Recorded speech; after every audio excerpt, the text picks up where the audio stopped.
Program harian yang wajib ada di sekolah dasar berbasis Islam. Pertama, tarhib. Betul. Itu merupakan menyambut peserta didik ketika datang ke sekolah. Jadi para ustadz dan ustadzahnya itu pagi-pagi harus di sekolah dan menyambut kedatangan peserta didik ya. Dengan sebagai bentuk penghormatan kepada guru gitu kan. Mencontohkan sikap disiplin kepada siswa. Kalaupun nanti ketemu dengan orang tua yang mengantarnya, kita menanyakan kabar orang tuanya bagaimana. Itu bentuk kepedulian dari ustadzahnya atau guru-gurunya dengan orang tua. Baik. Yang kedua adalah zikir pagi, nasihat pagi, dan hafalan hadis pendek. Nah, ini juga merupakan salah satu program harian yang harus ada di sekolah dasar berbasis Islam, yaitu zikir pagi ya. Setelah tarhib tadi, mungkin anak-anak nanti kan ada yang nyimpen tasnya di kelas masing-masing, ada yang berbaris di lapangan, ada yang berbaris di depan kelas gitu kan, tergantung nanti sekolahnya. Biasanya setelah itu ada kegiatan zikir pagi. Dan zikir pagi ini itu diajarkan sama wali kelasnya dan diikuti oleh siswa-siswanya. Itu ditalaki ya, supaya nanti anak-anaknya mengikuti seperti itu. Karena anak-anak itu kan biasanya mendengar, melihat, meniru guru-gurunya ketika mengucapkan lafaz zikir pagi seperti apa. Nah, ketika sudah selesai zikir pagi, baru tuh bisa dimasukkan dengan nasihat pagi dengan cara menanyakan kabarnya, sudah sholat subuh apa belum gitu kan, apakah datang ke sini dalam keadaan senang apa enggak. Itu aware kita dengan peserta didik kita, ditanyakan. Terus gimana, apakah ada tugas yang belum dikerjakan, itu ditanyakan juga. Sekaligus kita memberikan nasihat-nasihat yang bermanfaat bagi siswa-siswanya. Nah, setelah itu barangkali kalau ada waktu, boleh kita sisipkan hafalan hadis pendek, semisal la tardab walakal jannah. Jadi dilafalkan hadis pendek itu, dimasukkan ke anak peserta dihafalkan supaya anak-anak tuh menghafal nanti. Oh, ketika kita marah nanti kita gak kebagian surga misalnya. Atau banyak hadis pendek yang bisa dihafal secara kontinus di sela-sela waktu seperti itu. Nah, baik. Setelah zikir pagi nanti ada kegiatan praktek sholat, wudhu sholat, dan zikir setelah sholat gitu. Itu belajar. Nanti ada waktu nih, misalnya setelah kegiatan zikir pagi, nasihat pagi, dan hafalan hadis pendek, anak-anak itu dikondisikan untuk praktek sholat. Nanti wali kelasnya, ustadzah-ustadzahnya itu menggiring anak-anaknya langsung praktek wudhu, diarahkan ke tempat wudhu, lihat bagaimana cara wudhu yang benar gitu kan, cara membaca bismillah, mengusap wajah atau sampai siku gitu kan, lihat sampai betul-betul praktek wudhunya sesuai dengan sunnah Nabi Shallallahu Alaihi Wasallam seperti itu ya. Yang kedua, nanti kita belajar praktek sholatnya. Ya, ini penting gitu kan, karena basic banget praktek sholat itu bagi anak-anak kecil itu, supaya dia terbiasa dengan bacaan atau gerakan sholat nanti yang diajarkan oleh ustadznya.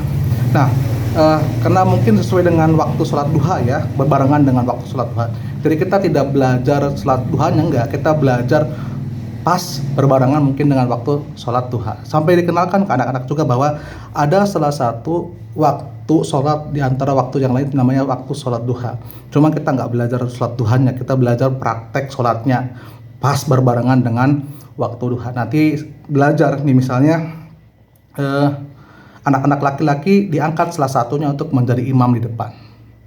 Ya gitu kan, meskipun nanti bacaannya bareng. Nanti dia belajar bagaimana mengkondisikan makmum, misalnya rapatkan barisan, gitu kan, lurus. Begitupun juga akhwatnya juga berbaris, lihat kakinya sudah rapat apa belum, gitu kan. Sudah rapi apa belum, tidak ada lagi yang mau ngobrol ketika akan sholat. Baru di sana praktek sholat. Bacaannya nggak apa-apa, barengan aja, karena kita sedang belajar praktek sholat, bukan lagi sholat ya. Diseragamkan bacaannya ketika takbirnya, baca fatihahnya, baca surat pendeknya, bacaan ketika rukunya, lihat rukunya sudah lurus apa belum gitu kan. Terus bacaan ketika rukunya, ataupun nanti tidak terus sujud, itu dilihat rapat kakinya, rapat apa enggak, itu dilihat, dibiasakan dari sekarang, nggak nunggu nanti, dari sekarang itu dibiasakan supaya nanti dia terbiasa gitu kan. Nah, setelah praktek sholat baru belajar zikir setelah sholat. Nah, karena kita sedang belajar, itu biasa nggak apa-apa, dikeraskan, dibarengan belajarnya, karena sedang belajar. Dari mulai astagfirullah, astagfirullah, Allahumma antas salam gitu kan, itu dibiasakan, diseragamkan, karena anak-anak tuh lebih biasa meresponnya, tuh lebih biasa bebarengan untuk menghafalnya itu, bacaan tasbihnya, bacaan tahmidnya gitu kan, 33 kali misalnya, sampai dia baca ayat kursi, itu dibiasakan karena kita sedang belajar ya. Nah itu sudah selesai, baru tuh masuk nanti kegiatan tahsin sama tahfidnya. Mungkin ada yang pakai metode umi, metode kiroati, ada yang pakai metode tasmur gitu kan. Tahfidnya juga kan sama, tahfid kan menghafal dan murojaah ya, menghafal dan murojaah. Itu silakan, barangkali ada lembaga sekolah yang memang punya target dia, misalnya di capaiannya di kelas 6 harus hafal 3 juz ya, silakan nanti diperbanyak tahfidnya, menghafal dan murojaahnya. Nah selanjutnya program hariannya itu yang wajib ada, itu program pembiasaan sholat rawatib sebelum sholat wajib. Nah karena kita nanti kan akan menjelang sholat duhur nih, anak-anak itu biasa digiring lagi ke tempat wudhu, dilihat lagi. Tadi kan udah prakteknya nih, udah praktek ketika bacaan pertama tuh. Nah sekarang dilihatin lagi ketika dia berwudunya betul apa enggak, dilihat. Kita nggak apa-apa, harus rewel, guru-guru itu, Ustaz itu harus rewel ya, jangan diam aja. Lihat ketika anak-anak kita masih kurang dalam membasuhnya atau bacaannya, wudunya masih banyak yang keliru, diluruskan, dilihat, oh ini ya pasti kurang, ini bacaannya tidak seperti ini, dilihat ya, supaya dia paham. Nah setelah sholat itu nanti digiring lagi anak-anak itu sebelum adzan dan duhur masuk masjid. Nah bis itu bisa kondisionalnya, barangkali kalau untuk kelas rendah, kelas 1, kelas 2 mungkin yang yang masih pasiweh gitu kan, itu bisa di kelas 1, kelas 2 kan masih kene rame itu, kalau di masjid aja suka lari-larian. Boleh kelas 3, 4, 5, 6 saja. Di sana bebarengan dengan ustadznya, diantar sampai duduk dengan rapi. Sekalian nunggu adzan itu belajar menasihati bagaimana adab-adab di dalam masjid. Tidak ada yang lari-larian, tidak ada yang teriak-teriak, fokus gitu kan sambil nunggu adzan. Setelah adzan tunjuk salah satu siswanya untuk adzan, sambil belajar menjawab adzan bagi siswa yang lain. Ketika nanti muadzin mengatakan Allahu Akbar, Allahu Akbar, teman-teman yang lain mengucapkan Allahu Akbar, Allahu Akbar, dan seterusnya. Baru setelah itu selesai adzan itu jangan kemana-mana, langsung belajar suruh sholat qobliyah 2 rakaat atau 4 rakaat sebelum duhur itu ya. Nah, setelah sholat dipraktekkan, dilihat lagi, oh dan tertib nih, nggak ada masing-masing kan sholatnya. Nah setelah itu baru suruh berdoa setelah sholat rawatib antara adzan dan iqomah.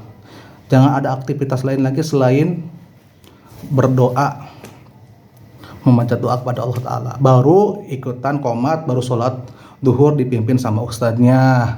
Setelah selesai berjamaah kan ada zikir tuh. Nah zikir yang tadi anak-anak didawamkan lagi pelan-pelan. Ayo zikir yang tadi coba praktekkan pelan-pelan saja, sendiri-sendiri gitu kan, supaya tertib. Setelah zikir boleh nanti setelah itu suruh ba'diyah sholatnya, sholat ba'diyahnya setelah duhur 2 rakaat lagi ya, belajar. Ayo ba'diyah lagi, sholat sunnah lagi. Setelah sholat sunnah ba'diyah lagi, baru setelah itu kan pada bubar tuh untuk menjaga ketertiban. Nanti ustadznya ngomong, yang safnya paling pertama di depan yang duluan boleh keluar. Kenapa? Ini memotivasi supaya teman-teman yang lain mau duluan untuk mengisi saf pertama. Ya, karena saf pertama itu mendapatkan keutamaan. Diajarkan, dinasihati supaya anak-anak itu ketika dari keluar kelas tuh rebut pengen ke masjid duluan di masjid pertama. Nanti gitu, setiap bubar beres sholat ba'diyah siap untuk yang keluar pertama itu saf pertama. Nah, baru sholat kedua, sholat ketiga dan seterusnya. Nah itu program dari praktek sholat berjamaah. Ada lagi program harian ini namanya sholat tidur siang ya. Ada yang sebelum duhur, ada yang setelah duhur ya, tergantung dari lembaganya. Itu bisa dipraktekkan kalau memang waktu senggangnya masih ada. Kalau nggak ada ya nggak apa-apa. Nah baru setelah itu ada pembiasaan. Setelah belajar itu ada membiasakan baca doa kafaratul majelis ataupun doa naik kendaraan, itu didawamkan, dibiasakan. atau bisa diisi dengan menghafal kosakata bahasa Arab, bahasa Inggris. Ya mungkin kelihatan, ini puluh banget, ustadznya capek. Memang seperti itu. Resiko menjadi seorang ustadz, kudu terus capek. Tapi apa balasannya? Pahala jariyah. Ketika kita mengajari anak didik kita mengucapkan basmalah, mengucapkan al-fatihah, dia besar nanti kita kebagian amal jariyahnya. Makanya jangan Johnny capek ini jadi ustadz. Memang seperti itu. Tapi kan pahalanya besar dari guru itu. Ya, pahalanya besar. Insya Allah amal jariyahnya ada. Apalagi kita mengajarkan anak-anak Islam yang nanti kemudian hari akan belajar sholat, akan zikir, akan mengingat Allah gitu, akan mendekatkan tauhid, kita kebagian pahalanya. Gitu kan. Nah, ini salah satu program-program saja mungkin yang bisa sharing-sharing buat teman-teman sekalian. Mungkin ada yang lebih wow lagi di program ini, silakan nanti tinggal komen saja di bawah ini ya. Itu saja mungkin yang dapat disampaikan buat teman-teman semuanya. Barakallahu fikum. Assalamualaikum warahmatullahi wabarakatuh.